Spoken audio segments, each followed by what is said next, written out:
This is Jay Michaels, and it's here. They have landed. The Boston Sci-Fi Film Festival number 46 happens this week. Now, Boston Sci-Fi Film Festival is the longest running genre film festival in America and only the second longest in the world. Now, you got to say to yourself, what makes it so brilliant? We have three examples right here. It's the filmmakers. I have been thrilled all week to speak to some of the visionary filmmakers of this festival, and it's amazing the plots, the characters, the concepts that come up, and in some cases they're autobiographical, well, except for a ghost or an alien or something like that, but the main story, and it really fascinates me what's going on. So we have three more here, and I'm really, really excited. All of you, it's so good to see you all. How's everybody? We're good. Very good. Thank you very much. Wonderful. Stephanie, tell me about your film. Absolutely. First up. My film is a short sci-fi, well, I guess it's more fantasy, a short fantasy thriller called The Black Baptism. It's about an imprisoned young woman that has to pass a series of, just use the word enigmatic tests in order to survive. So she either there's kind of three puzzles that she has to solve, or she will die. So she's put to the test, and she's challenged to find her inner strength and use her imagination to empower herself and use her mind to think her way out of the prison, the situation. And so it's the overall theme is about redemption, finding the courage to face fear and connecting to the God within, your inner strength, your inner spirit, in order to survive. Wow. You're riffing on an ancient theme. I get a Lady and the Tiger feeling out of yours, which is incredible. Where did you get the idea from? Absolutely. I mean, the inspiration, well, I wanted to kind of tell the story about feeling hopeless and only having to rely on yourself to survive. And so I pulled on various kind of global mythologies. So there's some elements from the King Arthur Sword in the Stone mythology. There are elements, there is a goddess character that's inspired from the goddess Nut from the ancient Egyptian pantheon. And then the overall kind of storyline that's weaved in also comes from another African spiritual system, Yoruba, where, it's kind of parallels the King Arthur story because one of the elements or tests is that she has to pull a sword. I use the word sword from the stone, but there's also a parallel African Yoruba story, the story of Oya, and part of it was him using a machete to overcome challenges. So it's a little bit of, pulling, that kind of that melting pot American tradition where I have African-American heritage, but I'm American as well. So we have the European influence and heritage. So I pull from those because I felt like every audience can identify with all those stories. Americans grew up with King Arthur, things like that. You're also picking the now universal theme of isolation. By the fact that we're living in these little boxes, we all nod knowingly at the concept of isolation. Now I mentioned at the beginning that several pieces have an air of autobiographical, minus the aliens or the sword and the stone. Is there? Do you see yourself in this character that has to overcome these challenges? Oh yeah, absolutely. The story certainly is inspired from my life experiences, and it's kind of a way to visualize kind of the psychological process of us overcoming our hurt or our pain or facing the consequences of the decisions that we've made. So she's in prison because she kind of in a way deserves to be there. And that was something that came up in the writing process was, people were like, well, what's the reason? Why should I feel sorry for this character? She murdered someone, and so she's being punished for it. but it's really about, her humanity. And there's a justifiable reason. There's not a lot of backstory on that. We just know she killed someone, but there's a justifiable reason. But she allowed her emotional side to overcome her. She allowed things to get out of control. So she still has to own her own choices and decisions. And to do that, she has to evolve and grow. And so she allowed herself to be overcome and harm someone else because she wasn't connected to who she really was. And so she's put in isolation. It's like, listen, you have to understand or know who you are, or, your life path is going to continue to be death and destruction. You're hitting another ancient theme. Well, not really ancient.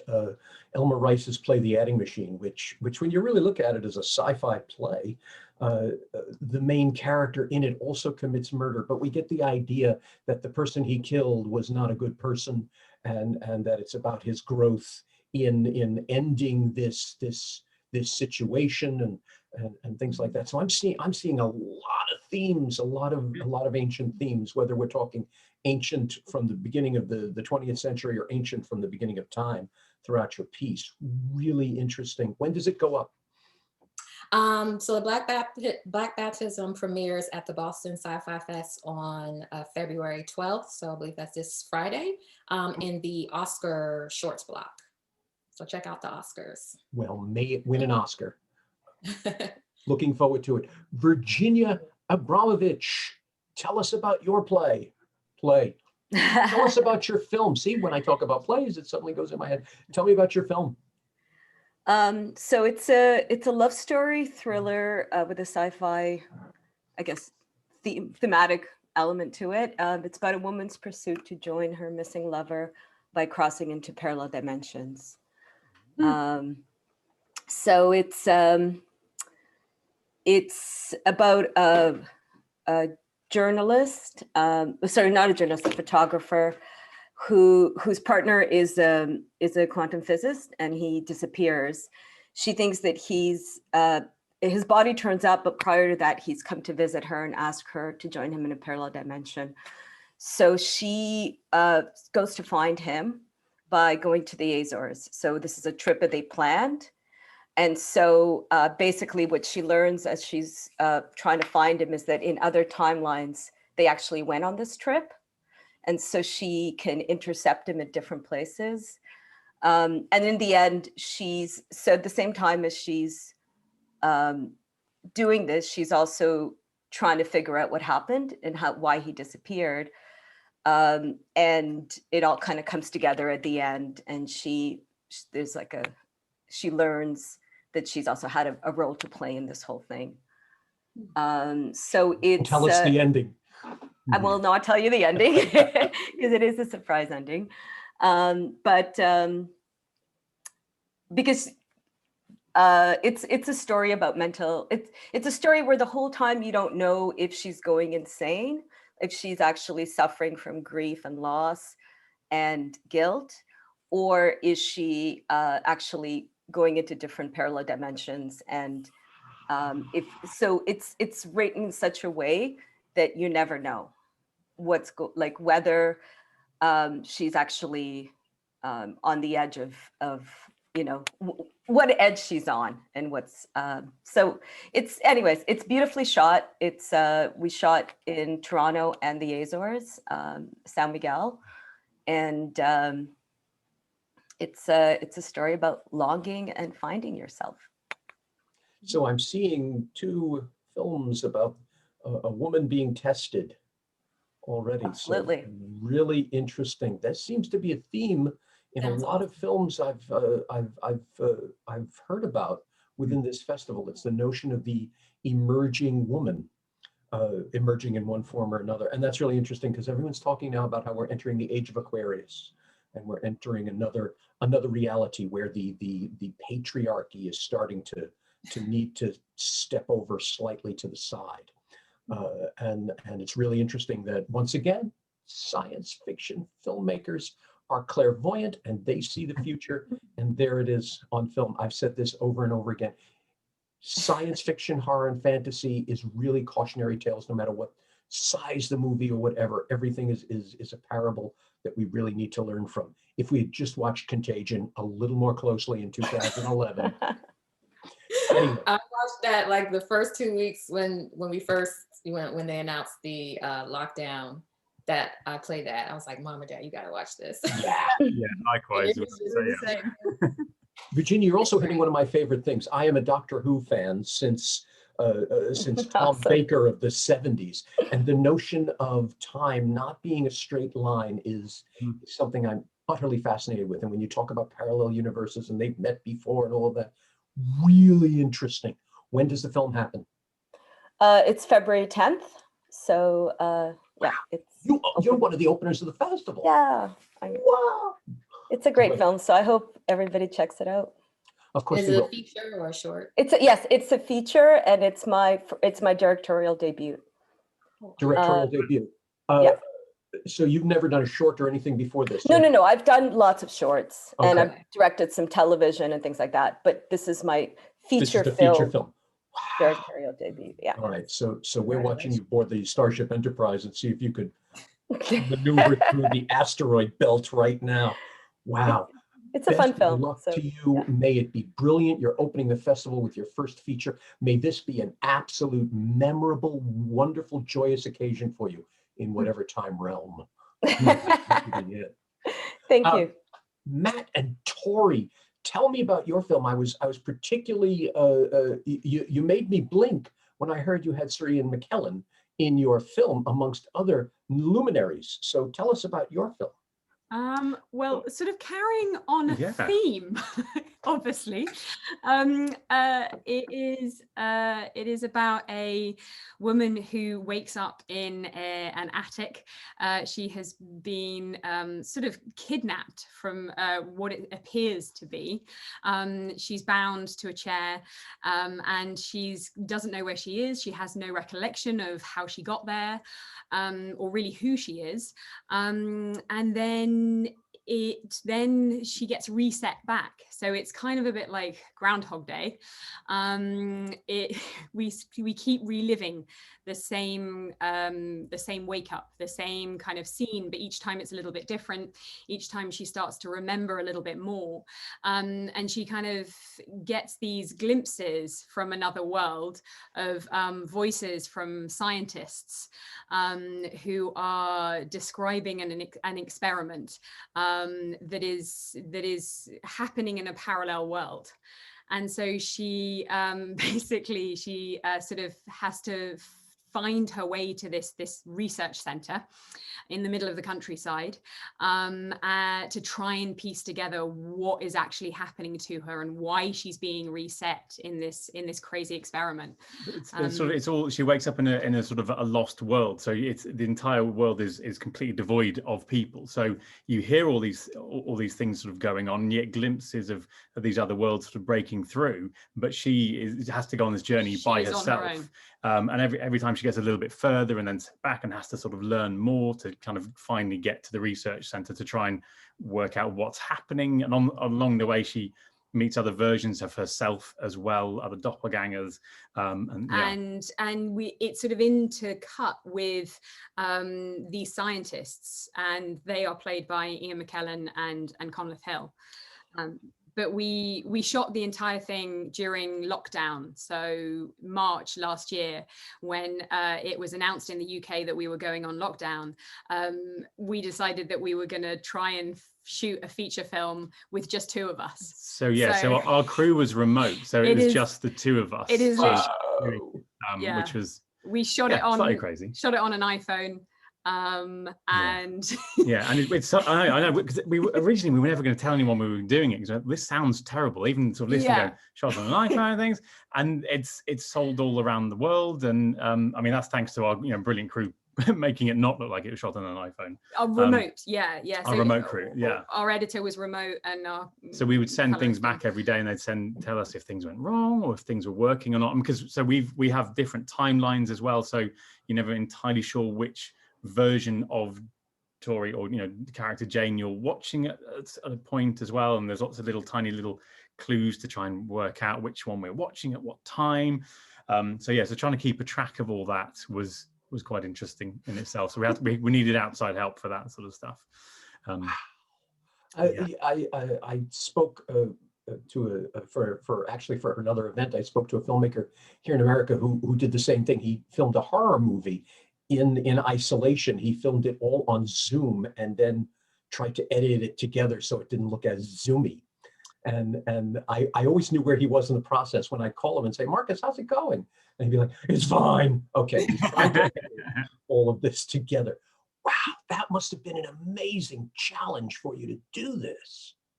It was sort of an experiment we've wanted to do for a while, because we know we've usually have a crew and use lovely Arri Alexas and things, and I've always wanted to know how far you can push an iPhone, because people have been doing things and you can sort of still tell it's on an iPhone. So we wanted to play around with it. And we thought, okay, we've now got the time. We're not going anywhere. There's a very strict lockdown over here. So let's have an experiment. And I've also wanted to know how small we can make a crew. I wasn't imagining it was just the two of us. But we'd been thinking about a few ways of doing it in the first place for a while anyway. So we just sort of put it into motion. Wow.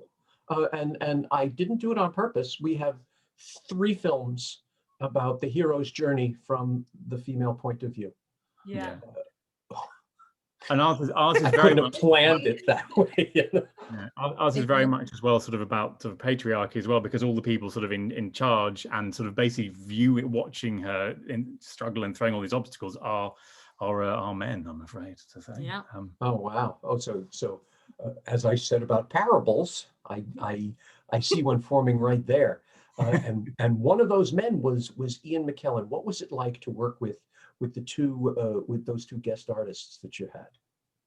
It was interesting because we were in lockdown, so they had to do it remotely. So I had to also they shot their own scenes. They had to film their own stuff. So I had to direct them over FaceTime, or you get phone calls from me and going, what on earth am I saying? Because there's obviously a lot of quantum physics and Conleth, bless him, like most actors, we've got our grey wall, or our screen for all our taping, and we've got our lights, tripods and our lights. Conleth, he doesn't need to do tapes. I mean, he's been in Game of Thrones, so right. He had an awful time trying to stick his phone on biscuit barrels and things, and then we get along and go, Conleth, we need you to do another scene. I'm so sorry. It's like, oh, no. But But he did a brilliant job. They did an amazing job. That was interesting, just trying to direct people over FaceTime and Zoom and things, to be honest. Yeah. Well, I could just see them. If I put my floor lamp right here, do you get a better shot of me? And what if I sat back in my chair? Would you? Yeah. Wow. Also, realistically, it's Sir Ian McKellen. He's been doing this for 60 years. You sort of just point him in the right direction and sit back and go, brilliant, thank you very much. Yeah. Apart from a few technical things, you go, no, that's pronounced differently because it's a sci-fi thing. But yeah, apart from that. Him I see on the phone just going, I know, dear boy, I know. Let's just do it. Wow. You all 3 gave yourself such challenges on so many levels, and you've taken a very powerful theme. Did the not the current events so much as the lockdown, but we're in great racial tension these days. We are in while we have a new administration here in America, we went through a very tough 4 years. As you look at your movies now, do you say to yourself, wow, I didn't realize, or look at how it connects? Do you see how your movie fits into the broad scheme of things? Have you had an aha moment anywhere, as we say, where somewhere you just go, oh, people are going to believe that, people are going to understand it because of that? I didn't realize. Any aha moments from your films?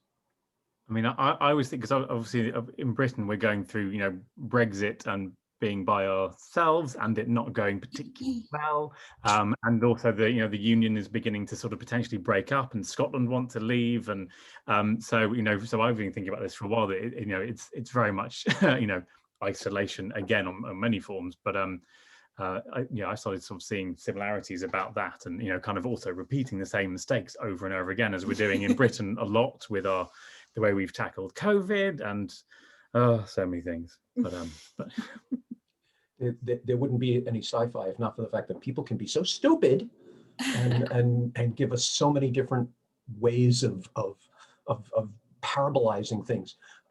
Virginia, Stephanie, any aha moments for you? Were there any moments in your films where you just went, oh, that's going to mean something in 5 years. Oh, they're going to connect that to this. And wow, I didn't realize I said that considering what's going on. Any ahas from either of you? I guess I can go first. Sure. I think for me, it wasn't an initial thought, but there is this subtext. And I saw it after the fact, kind of when I was putting together I put together my statement after the film, because this from the script to the shoot to the edit, it's going to be a different story. But there's this subtext about the prison construct, and it's kind of ironic because one of the racial issues in the United States is certainly the mass incarceration and the targeting of Black people and Black men more specifically. And so her being in prison added this subtext about and that space and that environment and that part of the plot being used to redeem her and rehabilitate her. It's kind of this ironic subtext about how and the reality of the modern prison system, especially in the United States, is that it does not redeem someone. So she's a Black person. The film visualizes the imprisonment of a Black body, but she comes out better. She comes out rehabilitated. She comes out not feeling, knowing who she is and not feeling like she has to lash out and attack people when she feels they've, harmed her. If that makes sense. When you first described it, I said, I'm seeing some things in there, and I was trying to figure a way of asking you. You elaborated beautifully. That's exactly what I was thinking. Virginia, how about you? What's that foundation in there that you've suddenly discovered? I think it's always been there. So I don't know. I don't think I've had like an aha moment. But like this whole idea to me, like of having our reality being really completely swept from under our feet, of what we think is real and what we think this is our world, this is our place, and this is how things are going to be. And then having that just completely like, and then you have to rebuild everything from scratch and figure out who we are. So I think that's like I see that, echoed in my film. And it deals with not like, I think it's subtextually deals with mental illness, and I think we see a lot more of that as an issue coming out. And I like have had some, a colleague of mine recently pass away, and it was, it had to do with that and just the situation that happened during COVID because he was isolated and drank a lot. Oh my. But anyways, it's not like it happens. I think we're kind of seeing the ripple of it. And it's maybe rippling more as, second lockdown is even harder. Like, so that was, I had to think a lot about that, but I think I've always, I guess it was always sort of part of my plan, but maybe these kind of things are becoming more apparent as we I think we all are also taking a deeper look at ourselves. For sure. As we sit with ourselves in our, environment. And that's kind of part of what my film is about as well. Like a self journey and coming out and coming to a place where you could accept yourself. You're picking an interesting theme because we've always been two people. We've been ourselves, and then we've been our social media avatar. And it's reached a point now where that's all we are, and we don't have anyone else to deflect that but ourselves and our social media avatar. So it sounds to me like your movie's kind of inferring to us, okay, well, why don't you look in the mirror instead of the video screen the next time you want to take a good look at yourself? And I really commend you for weathering through the passing of a friend and being able to utilize that within the film in terms of your feelings, in terms of it being an impetus. I think that always makes things so much stronger. I just want to clarify that the film was made before the person passed away. Wow. It's actually the person who was my impetus for making the film was actually my father, who passed away and took his own life because of mental illness. So that, and seeing him in this place of, was it enlightenment or is it madness? And if you've ever lived with anybody close who has mental illness, it's actually amazing how what, like, the things that they think is happening, but there's so much enlightenment in what they see, and you're like, what, like, it's a whole other reality that they live in. It's hard to explain, but it's what I wanted to explore, this kind of journey of a character. So yeah, so that was prior, but then this friend who recently passed away just kind of reminded me of that, and how people are struggling with that every day. You have had such situations in your life during this. This film is going to have such power because of it. I'm so sorry to hear about your loss, and I admire your bravery for creating your own therapy, if you will, by putting this film together. And yes, I agree with you. Again, if we just listen closely to the film, to the person, if we just listened, who knows what a different world we would have. I'm not, Matt and Tori, did you mention when your film was premiering? It's Friday the 12th as well. Yeah. Friday the 12th. Oh, okay. So two of those. Oh, yeah, it's called Infinitum Subject Unknown. We forgot to say that, yeah. Infinitum Subject Unknown. It's part of a bigger world that's being created. The Infinitum is the bigger world. So there's a graphic novel and there's a TV thing. And so this is like sort of a little introduction to the world with like a little offshoot of the main world of it, yeah. Oh, so we have a franchise happening. Yes, exactly, yes. Cinematic universe. Oh, yeah, Let's hope. Yeah. We get a little Excellent. Excellent. Yes, I Virginia. I wanted to say, first of all, the film is called Between Waves, because I don't think I mentioned that. And also a good friend of mine said that the most expensive therapy is filmmaking. So when you said that, I was like, that's hilarious, because I think that's true. That is true. There you go. You get to edit your own therapy. There you are. It's cathartic. That's the best word for it. I wish you all the best of luck. I'm really excited about this, and I'm thrilled. You know, I jest and said, "Oh, look at this! We have 3 films about." But it really shows that, again, fantasy filmmakers understand the world sometimes better than the rest of us, and you are tapping into something very powerful, and you're handing it to us for our entertainment, and if we're smart, our enlightenment. So I thank you all very much for your work. Thrilled to hear it. All the best of the luck to you, and may they all be absolutely brilliant. Well, they already are. Now it's everyone needs to know that they're brilliant. And ladies and gentlemen, you can know they're brilliant. You go to bostonscifi.com. That's Boston, SCIFI.com for tickets, for information, for panels, for everything that the Boston Sci-Fi Film Festival is providing this year. Tickets can be ordered, there's discounts, the whole works. And speaking of which, this interview and all the others will be on Channel I, the independent film and theater station on YouTube. You go to J. Michaels Arts, JayMichaelsArts.com, and there are over 100 interviews with filmmakers, theater makers, programs, panels, etc. And a whole group of Boston sci-fi filmmakers will share their experiences. And while you're there, please press subscribe. I don't want to be in isolation anymore. I wish you all luck. Be brilliant. Looking forward to everything, and I look forward to great reviews about all of your films. Thank you very much. Thank you so much. Thank you. Thank you so much, Jay. Ciao.